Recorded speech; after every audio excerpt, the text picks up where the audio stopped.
Hello students, once again I am Dr. Seema Agarwal. Welcome to all of you in the second lecture on the air pollution. Students, in the previous lecture I gave you the idea about environment. That is, what is environment, what is its scope, what is its concept, you know, and what are the segments of environment. In today's lecture, we will discuss the one very important segment of environment, that is atmosphere. है ना? आज के इसमें हम पढ़ते हैं कि atmosphere क्या होता है। तो जैसा कि मैंने आपको पहले बताया, प्रीवियस लेक्चर में आपको बता चुकी हूँ, एटमॉस्फेयर क्या है। एटमॉस्फेयर इज नथिंग बट हमारे अर्थ सरफेस के चारों ओर गैसों का जो आवरण पाया जाता है, इसे हम अर्थ का एटमॉस्फेयर कहते हैं। एक तरीके से प्रोटेक्टिव ब्लैंकेट है गैसेस का। क्यों है? क्योंकि ये जो गैसों का आवरण है, ये अर्थ पर लाइफ को सस्टेन करने में और जो दूसरे स्पेस से हमारे जो एक तरीके से हमारे जो नेगेटिव एनवायरनमेंट होता है उसको बचाते हैं। ये अधिकतर क्या करती हैं, जो गैसों का आवरण होता है, आउटर स्पेस से जो कॉस्मिक रेस आती हैं उनको एब्जॉर्ब कर लेती हैं, और इसके साथ ही साथ जो सूरज से या सन से जो हमारी इलेक्ट्रोमैग्नेटिक रेडिएशंस आते हैं उनका भी मेजर पोर्शन वो एब्जॉर्ब कर लेती है। ये इससे हम इनको क्या कहते हैं, हमारा एक रक्षात्मक आवरण होती है। ठीक है। और ये जो प्रोटेक्टिव ब्लैंकेट है गैसेस का, ये 200 किलोमीटर की हाइट तक फैला हुआ। ठीक है। तो अब यदि सबसे पहले तो हम ये देखते हैं कि जो एटमॉस्फेयर है, ये इसमें कितने सेगमेंट होते हैं, इसका कंपोजिशन क्या होता है। यदि हम ब्रॉडली हम बात करें तो एनवायरनमेंट में या एटमॉस्फेयर में 3 सेगमेंट होते हैं या कैटेगरीज होती है, मेजर, माइनर एंड ट्रेस। 3 तरह के कंपोनेंट से मिलकर बना हुआ होता है। ठीक है। अब इसमें देखिए मेजर कंपोनेंट्स में क्या होते हैं, नाइट्रोजन 78% बाय वॉल्यूम हमारे एटमॉस्फेयर में प्रेजेंट रहती है। यदि हम इसके पार्ट पर ppm में देखें तो 780,900 है ना। कितनी होगी हमारी, यदि नाइट्रोजन का हम यदि पार्ट पर मिलियन देखें तो ये हो जाएगी हमारी 780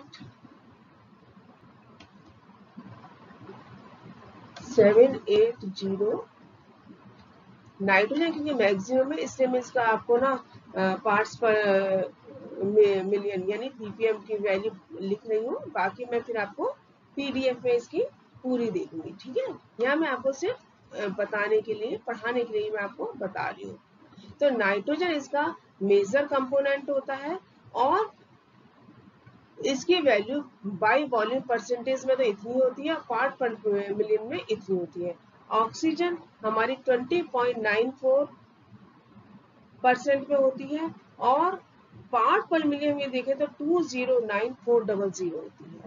वाटर वेपर जो होती है वो 0.1 से 5% होती है बाई वॉल्यूम, और 1000 से 50,000 तक इसकी पार्ट पर मिलियन यानी ppm इसकी कंसेंट्रेशन होती है। माइनर कंपोनेंट में हम देखें हमारी आर्गन है 9.34 इंटू 10⁻⁻1%, और यदि ppm में हम देखें तो 93,000 इसकी ppm में कंसेंट्रेशन होती है। ठीक है। कार्बन डाइऑक्साइड होती है हमारी 3.25 इंटू 10⁻⁻2 बाई वॉल्यूम परसेंटेज इसकी है, और 318 पार्ट्स पर मिलियन या ppm इसमें होती है। अब ट्रेस उसमें हम देखें, ट्रेस कंपोनेंट जो कि बहुत कम होते हैं, इसमें नियोन होते हैं 1.82 इंटू 10⁻³ या 18 पार्ट पर ppm। हीलियम होती है हमारी 5.2 इंटू 10⁻⁴ यानी 5.20 ppm। उसके अलावा हमारी मीथेन होती है 2 इंटू 10⁻⁻⁴। ठीक है, क्रिप्टॉन होते हैं हमारे 1.14 इंटू 10⁻⁴।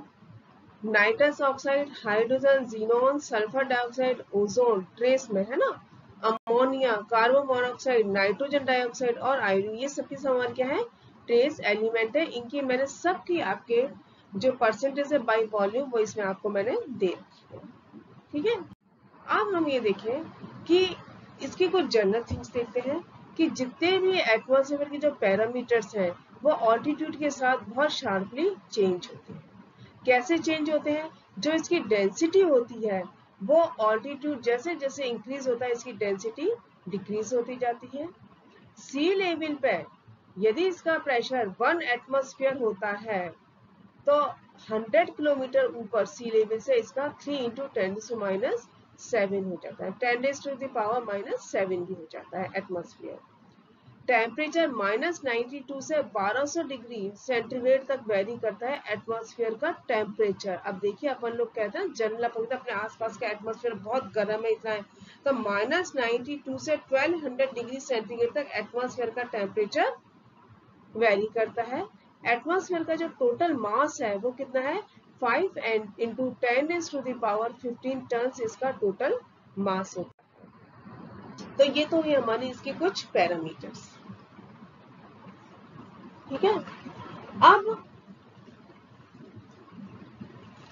हम ये देखें कि इसके मेजर रीजंस कौन कौन से होते हैं। इसके मेजर जो रीजंस होते हैं वो 4 होते हैं, ट्रोपोस्फियर, स्ट्रेटोस्फियर, मीसोस्फियर और थर्मोस्फियर। ट्रोपोस्फियर इसका होता है 0 to 1 किलोमीटर तक इसकी रेंज होती है। टेम्परेचर इसे 15 to -56 डिग्री तक वेरी करता है। इसकी जो इंपॉर्टेंट केमिकल स्पीसीज होती है वो होती है nitrogen, oxygen, carbon dioxide and water vapour. उसकी स्ट्रेटोस्फीयर इसका दूसरा सेगमेंट है, अभी मैं इसको 1 by 1 अभी और बताऊंगी आपको। रेंज होती है 11 to 50 होती है ऑल्टीट्यूड के ऊपर, है ना। टेम्परेचर -56 to -2, यानी इसमें यदि टेम्परेचर डिक्रीज होता है तो इसमें टेम्परेचर इंक्रीज हो रहा है। इसकी जो मेन होती है केमिकल स्पीसीज ओजोन, जो कि हमारे बहुत सन के अल्ट्रावायलेट रेज से हमको बचाती है। मीसोस्फीयर इसकी रेंज होती है 50 to 85। यहाँ पे भी देखिए फिर टेम्परेचर, इसमें टेम्परेचर कम होता है ट्रोपोस्फीयर में, स्ट्रेटोस्फीयर में बढ़ता है, मेसोस्फीयर में वापस से आके कम हो जाता है। इसकी रेंज कितने थे, -2 to -92। इसमें मतलब कुछ गैसेस होती है। थर्मोस्फीयर इसकी रेंज इतनी थी 500 तक होती है। टेम्परेचर वापस से इंक्रीज हो रहा है। इसमें भी कुछ आयनिक या कुछ जो गैसेस होते हैं वो आयनिक फॉर्म में पाई जाती है। अब हम इनको 1 by 1 पढ़ते हैं। सबसे पहला जो हमारा आता है वो है ट्रोपोस्फीयर। ट्रोपोस्फीयर क्या है, एटमॉस्फेयर की जो लेयर अर्थ सरफेस के सबसे पास जो स्थित होती है वो कहलाती है troposphere. Nearest to the earth surface जो रीजन होता है वो कहलाता है ट्रोपोस्फीयर, और ये 11 किलोमीटर की ऊंचाई तक फैला हुआ होता है। ठीक है,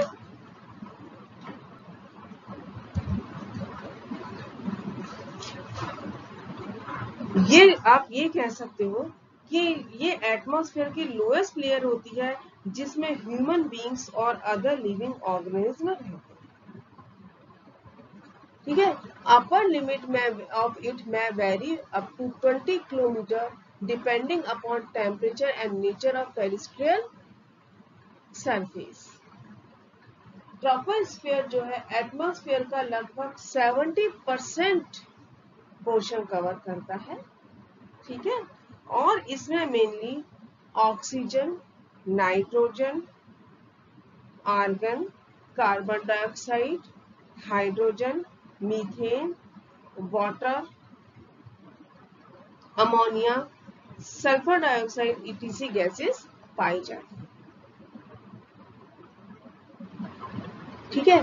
जब तक इसमें कोई एयर पॉल्यूशन नहीं होता है तो इसमें एयर का कंपोजिशन इस रीजन में लगभग सेम रहता है। इसकी जो एयर की डेंसिटी होती है वो ऑल्टीट्यूड के इंक्रीज होने के साथ साथ डिक्रीज होती जाती है। ठीक है। अब कुछ इवेंट जैसे लाइटिंग, थंडरिंग और क्लाउड फॉर्मेशन, ये सब प्रॉपर, यानी अपने को जो देखते हैं बिजली चमक रही है, बादल कड़क रहे हैं, बादल हो रहे हैं, ये सब किस में कहलाता है? ट्रोपोस्फियर में। यानी इतने ऊंचे तक है अपना एटमॉस्फेयर जहाँ पे अपन रह रहे हैं, वो सब कौन से पोर्शन में आता है? ट्रोपोस्फियर में होता है।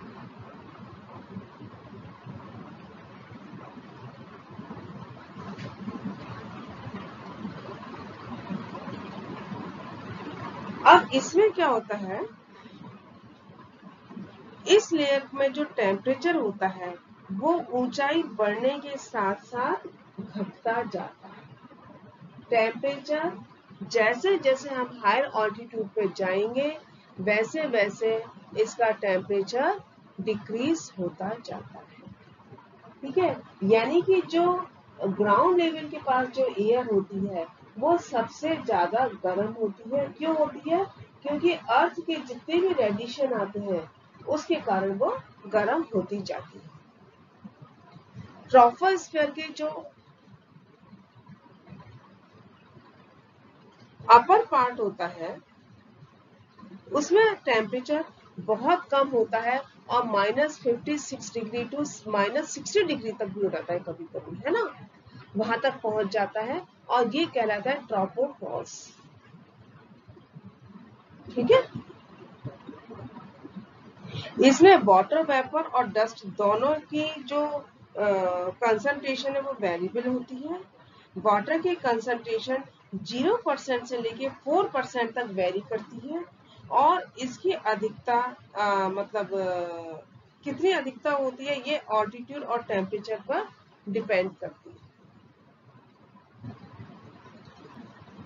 टेम्परेचर का जो हाइट के साथ चेंज होता है वो क्या कहलाता है? लैप्स रेट कहलाता है ना।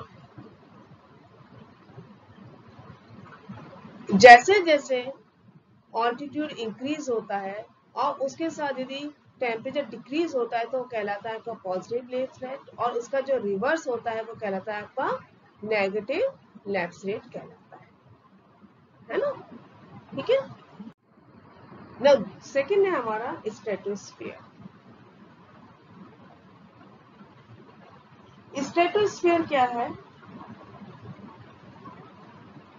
जो स्टेबल हमारी मतलब ट्रोपोस्फीयर का जो ऊपर का पोर्शन होता है वो आपका कहलाता है स्ट्रेटोस्फीयर, या कह सकते हो कि ये एटमॉस्फेयर की सेकेंड लेयर हो।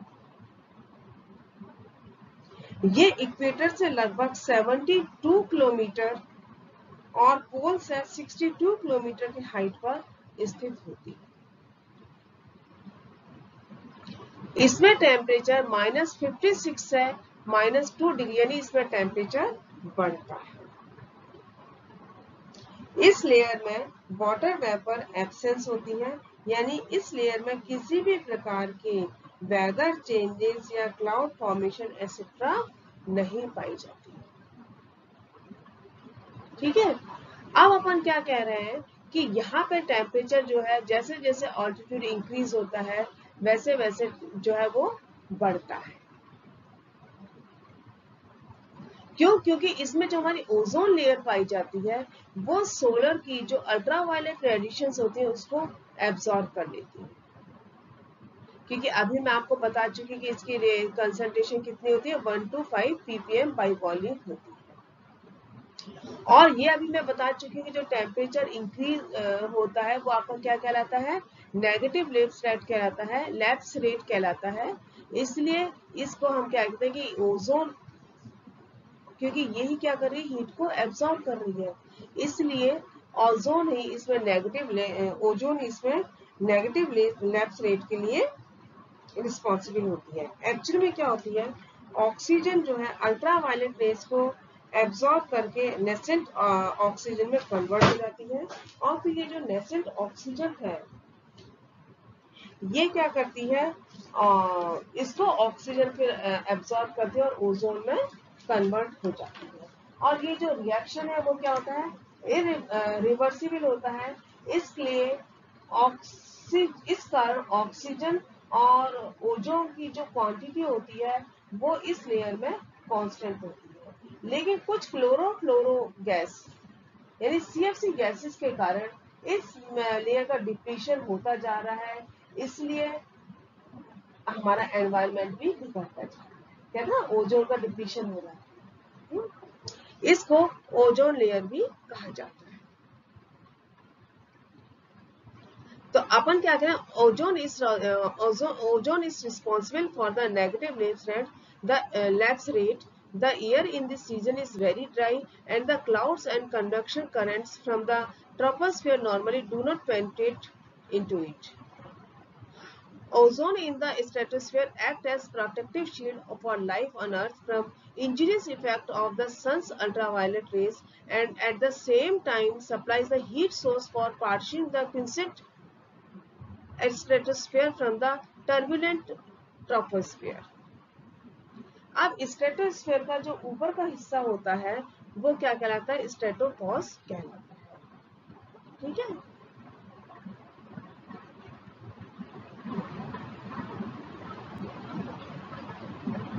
अब इसमें क्या होता है कि अल्ट्रावायलेट रेडिएशन को एब्सॉर्ब करने के कारण स्ट्रेटोस्फेयर गर्म हो जाता है और इसके कारण इसका टेम्परेचर इन्वर्जन हो जाता है। और टेम्परेचर इन्वर्जन के कारण क्या होता है, ये इसमें पॉल्यूटेंट्स की भी मिक्सिंग हो जाती है जो कि हमें स्मॉग के रूप में दिखाई देती है। ठीक है, अधिकतर इंडस्ट्रियलाइज एरिया जहाँ जहाँ पे इंडस्ट्रीज होती हैं वहां पे क्या होता है, पॉल्यूशन ज्यादा होता है, पॉल्यूटेंट्स ज्यादा होते हैं, इससे वहां पे स्मॉग फॉर्मेशन भी ज्यादा होती है। ठीक है, अब अपन आते हैं mesosphere. What is mesosphere? Mesosphere क्या है, ये स्ट्रेटोस्फीयर के जस्ट ऊपर वाली लेयर होती है और एटमॉस्फेयर की ये थर्ड लेयर होती है और ये 50 किलोमीटर से 85 किलोमीटर तक ये फैली होती है। इस लेयर में टेम्परेचर और एटमॉस्फेयर प्रेशर बहुत कम होते हैं, यानी टेम्परेचर हाइट के साथ फिर डिक्रीज होता जाता है, यानी इसमें फिर अगेन क्या आ रही है, पॉजिटिव लैप्स रेट आती है। क्यों? क्योंकि इसमें जो ओजोन है ना, ओजोन और दूसरी स्पीसीज जो कि सूरज से अल्ट्रावायलेट रेस को एब्सॉर्ब करती हैं, उनका लेवल इसमें कम होता जाता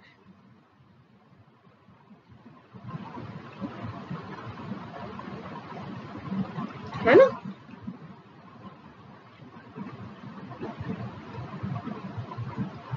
इससे इनका टेम्परेचर कम हो, जब ये सूरज से अल्ट्रावायलेट रेस को नहीं लेंगे तो हीट भी नहीं हो पाती। इसमें जो इम्पोर्टेंट स्पीसीज होती हैं वो होती हैं O2+ एंड NO+।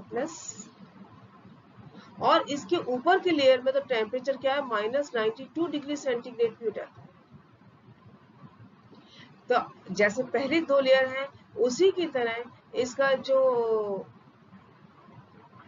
इसके ऊपर का जो लेयर होती है, जो ट्रांजिशनल लेयर होती है, वो मेसोपॉज कहलाती है।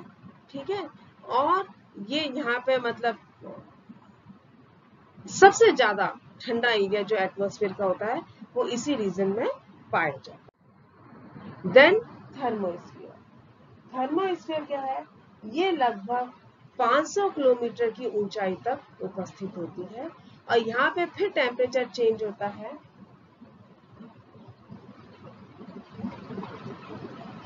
और इसका टेम्परेचर 1200 डिग्री सेंटीग्रेड तक पहुंच जाता है, इंक्रीज होते होते। तो इसमें टेम्परेचर क्या है, जैसे जैसे ऑल्टीट्यूड बढ़ता है टेम्परेचर राइज होता है और इसमें टेम्परेचर 1200 डिग्री सेंटीग्रेड पर पहुंच जाता है, वहां पे इसका प्रेशर लो हो जाता है और डेंसिटी भी इसकी लो हो जाती है। इस लेयर में जो यूवी रेस के कारण ऑक्सीजन और नाइट्रोजन का आयनाइजेशन होता रहता है, इस कारण से इसे आयनोस्फीयर भी कहा जाता है।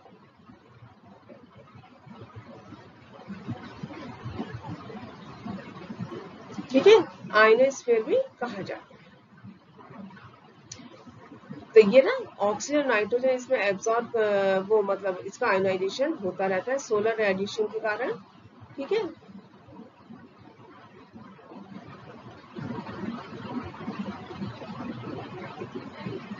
जो एटमॉस्फेयर, जो आयनोस्फीयर के ऊपर जो एटमॉस्फेयर होता है उसको अपन आउटर स्पेस भी कहते हैं। ठीक है, और इसको अपन आउटर स्फीयर या एक्सोस्फीयर भी कहते हैं। ये 32,190 किलोमीटर सरफेस के ऊपर एक्सटेंड होता है। इस लेयर में हाइड्रोजन और हीलियम के अलावा किसी भी प्रकार की गैस नहीं पाई जाती। ठीक है, और इसमें सन के बहुत अधिक पास होने के कारण इसका टेम्परेचर बहुत ज्यादा होता है। तो बच्चों, ये था हमारा कंपोजिशन ऑफ एटमॉस्फेयर। एटमॉस्फेयर किस किस से मिलके बना होता है। ठीक है, अब नेक्स्ट टर्न पे हम पढ़ेंगे कि जो एटमॉस्फेयर हमारा यदि बिल्कुल आइडियल कंडीशन में रहे तो इसमें कोई भी पॉल्यूशन नहीं, लेकिन इसमें कुछ पॉल्यूशन जहाँ की जैसा भी आपको मैंने बताया था कि स्मॉग फॉर्मेशन होता है। ठीक है, और मीजोस्फीयर में और उस जहाँ इंडस्ट्रीज होती है वहां ज्यादा होता है, तो यानी इसमें कुछ एयर में कुछ पॉल्यूशन मिल जाता है। इंडस्ट्रीज का जो वेस्ट है वो पॉल्यूटेंट के रूप पॉल्यूशन के रूप में मतलब पॉल्यूटेंट जो है वो एयर में मिल जाते हैं और एयर पॉल्यूशन इसमें फिर पॉल्यूटेंट हमारे एटमॉस्फेयर में ऊपर जाते हैं मिल जाते हैं और वो पॉल्यूशन आपके एयर पॉल्यूशन कहलाते हैं। तो उन एयर पॉल्यूशन के मेजर सोर्सेस क्या क्या होते हैं, इनमें किस तरीके का केमिकल रिएक्शन होता है, स्मॉग फॉर्मेशन कैसे बनती है, ये सब हम नेक्स्ट लेक्चर पे लेंगे। Till then good bye.